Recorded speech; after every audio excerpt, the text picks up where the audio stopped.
তোমরা জানো যে সাইন 30 ডিগ্রি মান, সাইন 30 ডিগ্রির মান কত 1/2, আর কস 30 ডিগ্রির মান কত √3/2। তাহলে এই যে মানগুলো আছে এই মানগুলোকে মনে রাখার জন্য সহজ পদ্ধতি সেটা আমি দেখিয়ে দিচ্ছি। কেন কি এই মানগুলো সবাই ভুলে যায়, তো সহজ পদ্ধতিটা আমি মনে রাখার জন্য দেখিয়ে দিচ্ছি। এটাকে এই পদ্ধতিটাকে অ্যাপ্লাই করলে সমস্ত মান বেরিয়ে যাবে। তার জন্য এরকম করে চারটা এরকম করে টান দিয়ে দাও, ঠিক আছে। এখানে নিচে লিখে দাও 4 4 4 4 4, এখানেও 4 4 4 4 4, ঠিক আছে।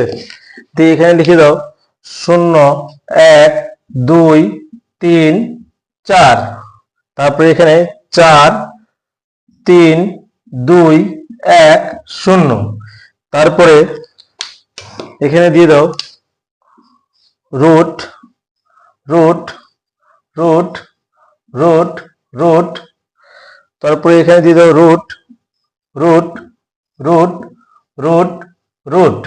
এবারে এই মানগুলো বের করতে পারলেই সবারই মান বের করা হয়ে যাবে, ঠিক আছে।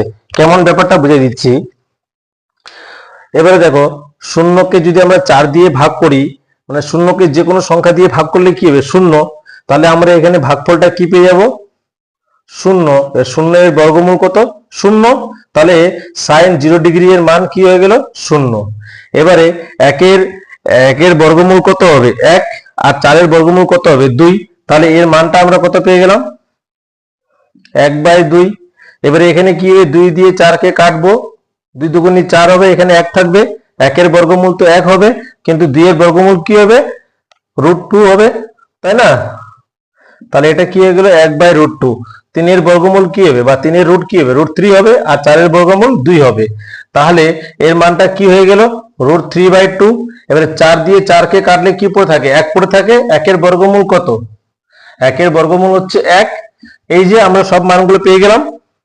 এবারে এখানে দেখো 4 দিয়ে 4 কে কাটলে কি পাবো 1, তাহলে 1 এর বর্গমূল কত 1, 1 এর বর্গমূল কত 1।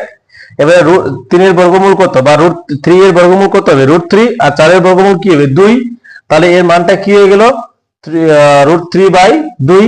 এবার 2 দিয়ে 4 কে কাটলে 2 দুগুণে 4, এখানে থাকবে 1, 1 এর বর্গমূল হচ্ছে 1, আর 2 এর বর্গমূল হচ্ছে কত √2, তাই না। তাহলে 1/√2। এবারে 1 এর বর্গমূল 1, 4 এর বর্গমূল 2, তাহলে এই মানটা কত হচ্ছে 1/2। 0 কে 4 দিয়ে ভাগ করলে কত হবে 0, 0 এর বর্গমূল কত 0। সব মানগুলো বেরিয়ে গেল। তো যখনই তাহলে কি পেয়ে গেলাম cos 0 ডিগ্রি মান পেয়ে গেলাম, cos 30 ডিগ্রি মান পেয়ে গেলাম, cos 45 ডিগ্রি মান পেয়ে গেলাম, cos 60 ডিগ্রি মান পেয়ে গেলাম, cos 90 ডিগ্রি মান পেয়ে গেলাম। তাহলে যখনই আমরা সাইনের মানগুলো পেয়ে গেলাম, cos-এর মানগুলো পেয়ে গেলাম, তাহলে সাইনের উল্টা হচ্ছে কি সাইনের রেসিপ্রোকাল হচ্ছে কোসেক থিটা। তাহলে মানটাকে উল্টিয়ে দিলে কি হবে আমরা কোসেকের মান পেয়ে যাচ্ছি, আর cos-এর উল্টা হচ্ছে কি sec থিটা। তাহলে cos কে উল্টিয়ে দিলেই আমরা sec থিটার মান পেয়ে যাচ্ছি।